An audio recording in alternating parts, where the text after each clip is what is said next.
CM साहब के पास गया था, गहलोत साहब के पास, तो मैंने सीएम साहब ने से लेटर लिखवाया, मैंने सेक्रेटरी से लेटर लिखाया, डायरेक्टर से लेटर लिखाया, भारत सरकार रिफ्यूज करके उन्होंने रिजेक्ट करके हमारा प्रपोजल दी। फिर मैं अभी दिल्ली गया 5 दिन, सबसे मिला, प्रधानमंत्री जी को बताई, 1 मिनट दिया उन्होंने मुझे, पहले मैंने ओम बिरला जी को बताई, फिर मैं इनके पास गया, नितिन गडकरी जी के पास गया, गजेंद्र सिंह जी के पास गया, और दिल्ली प्रदेश अध्यक्ष के पास गया, एक एमपी मेरा मित्र था छगन गुप्ता, उसके पास गया, कहीं मुझे प्रोटेक्शन नहीं मिला। लास्ट में मैंने लास्ट दाव खेला, मैंने कहा यार पीएम को अगर 1 मिनट भी पीएम दे दे तो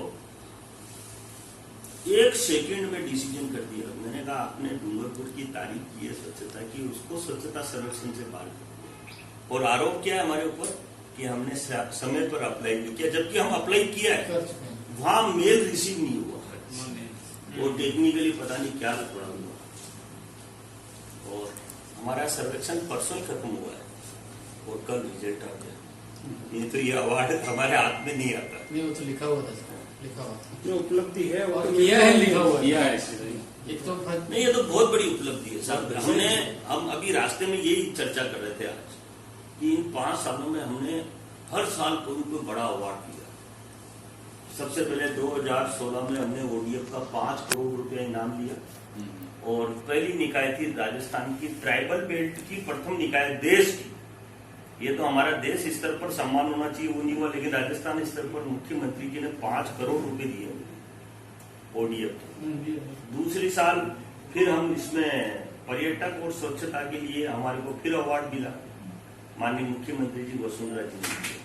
तीसरे साल हमारे को उपराष्ट्रपति जी ने सम्मानित किया, उस साल हमारे को प्रधानमंत्री जी ने सम्मानित किया, चौथे साल हमारे को राष्ट्रपति जी ने सम्मानित किया। हम स्वच्छता सर्वेक्षण 2019 में 7वें नंबर पर आए और फीडबैक में हम पहले नंबर पर थे, तो राष्ट्रपति जी ने सम्मान किया, प्रधानमंत्री जी ने सम्मान किया 2019 में, और नीदरलैंड की सरकार 2019 में हमने 4 बड़े बड़े अवार्ड लिए। नीदरलैंड की सरकार, अमेरिका के Bill Gates Melinda charity fund से सम्मान, वो भी बहुत बड़ी वर्ल्ड की सबसे बड़ी चैरिटी फंड है, उसने डूंगरपुर को स्वच्छता के लिए मॉडल के रूप में बनाया।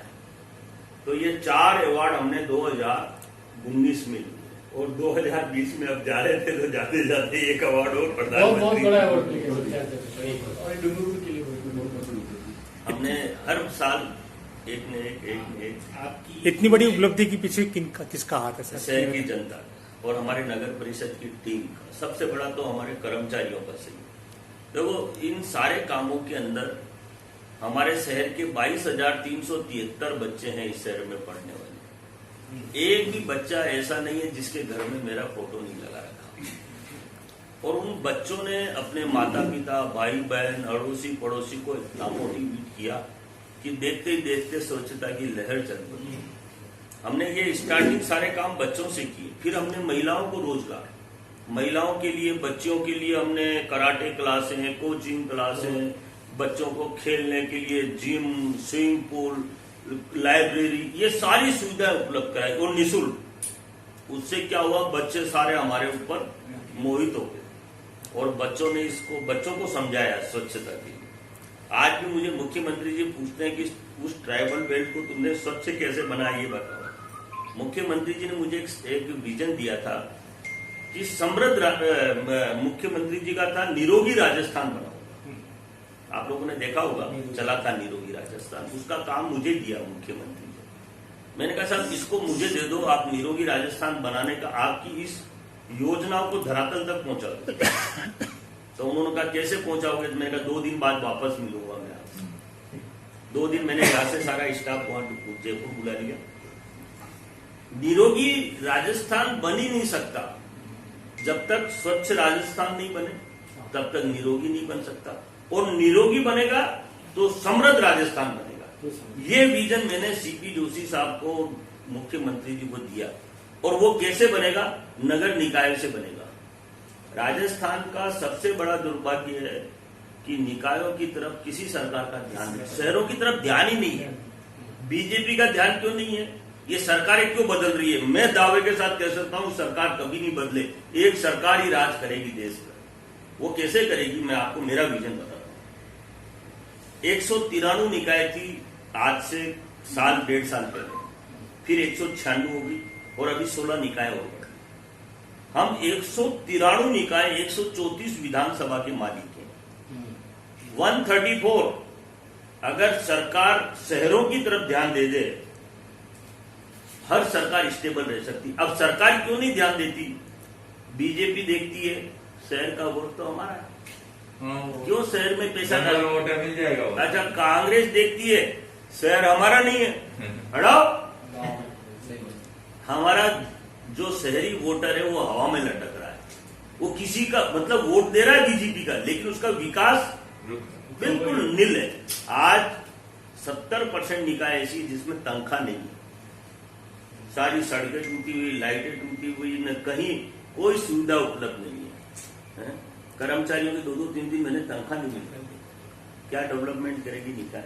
अच्छा, उसमें पीड़ित कौन हो रहा है? शहर का। जो सरकार बनाता है वो आदमी, इसलिए सरकार हर बार क्या करता है, आदमी उनसे झुंझलाहट हो जाती है। जैसे अभी कांग्रेस का राज है, शहरों में झुंझलाहट है। क्या यार, सड़कें टूटी हुई, नालियां टूटी हुई, लाइटें नहीं है, न सफाई नहीं है। ये स्वच्छता अभियान है कहाँ?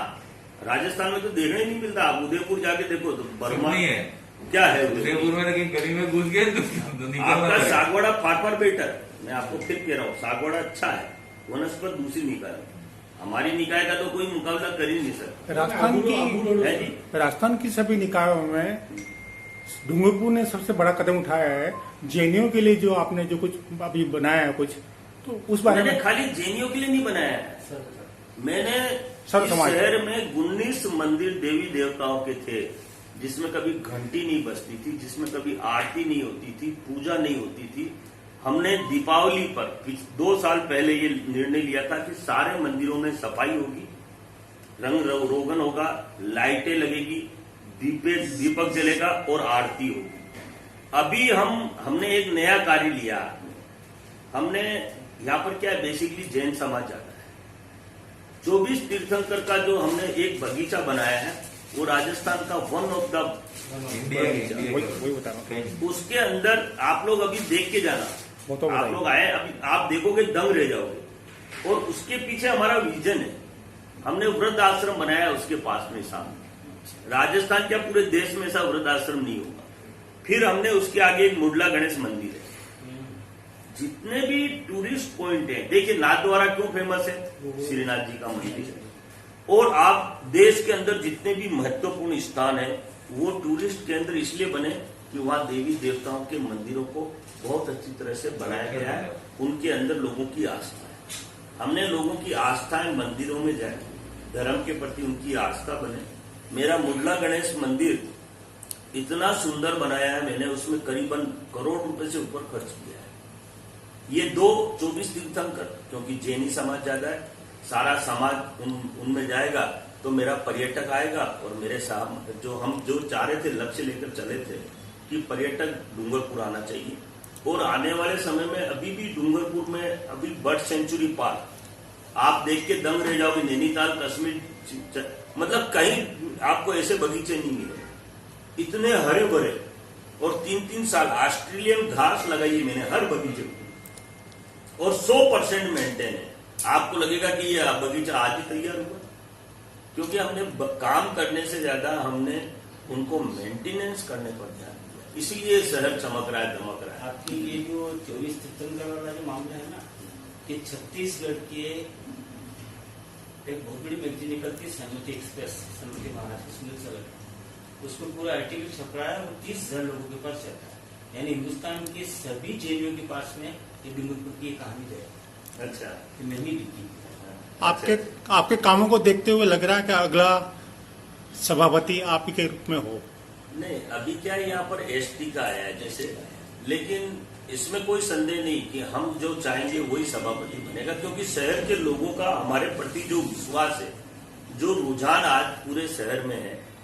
अभी सर्वेक्षण परसों हुआ था, सर्वेक्षण की टीम जो 3 स्टार हमें मिला है, जब वो टीम लोगों के घरों में गई, हर वार्ड में 50 जनों के घरों के अंदर वो टीम गई। उस टीम ने जब जा रही थी तब मेरे से मिलने आई, तो उस टीम ने एक बहुत बड़ी बात हमें कही कि इस शहर के अंदर 100% घरों में 100% घरों के अंदर एक भी घर हिंदू मुस्लिम का ऐसा नहीं था जिसने शहर की तारीफ और हमारे कामों की तारीफ नहीं की। इसलिए मुझे अब पूरा विश्वास हो गया कि हम जिसको चाहेंगे उसको चेयरमैन बनाने की योग्यता रखते हैं और शहर की जनता हमारे साथ है। आप लोगों के लिए और लाभ